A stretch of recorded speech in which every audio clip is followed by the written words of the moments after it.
Good afternoon. How's everybody doing today? Good.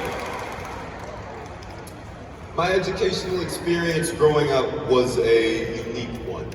I spent most of my time from the ages of 11 to 17 working on Hollywood sets for 9.5 hours a day, memorizing 27 pages of dialogue a week, all while attempting to get a well-rounded education. I had two teachers, Nancy Flint and Sharon Sachs. They had the unique challenge of somehow managing to educate me through my schooling time, which would be broken up into 20-minute segments over the course of the workday for a grand total of 3 hours a day. The majority of this was during my high school tenure, which meant not only did they have the usual educational requirements to worry about, but also college prep and standardized testing. The 3 hours allotted seemed like an impossibly short amount of time, especially considering the fact that those 3 hours were very rarely consecutive. But against all odds, I graduated with a 4.0 and a full ride scholarship to one of the best schools in the country for my desired major.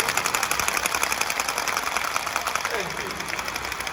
But please don't get me wrong. This is not a story about how great of a student I was, because I definitely was not. The point here is that when given impossible situations with limited resources and time in every walk of life, educators get the job done.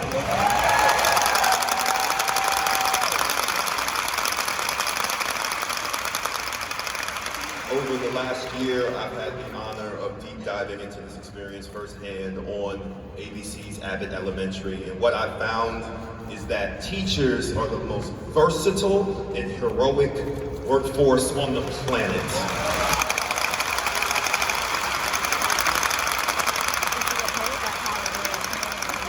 Every functioning member of society owes a debt to you. Do you know how to read? More than likely, an educator taught you. Do you know how to do basic math? More than likely, an educator taught you. Were you a perfect student? Of course not. You were a gross walking petri dish with the attention span of a goldfish. But against all odds, an educator taught you.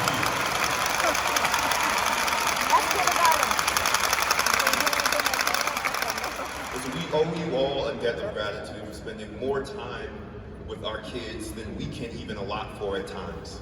For choosing to love them as if they were your own. For helping to mold and raise them when we must focus our hours in the day for just providing for them. For choosing to use your moment in the very beginning of their lives to make an impact for good, even though they will move on in a year and your work will more than likely be underappreciated and lacking thanks. I pray this isn't the only time you hear this today, but if it is, thank you.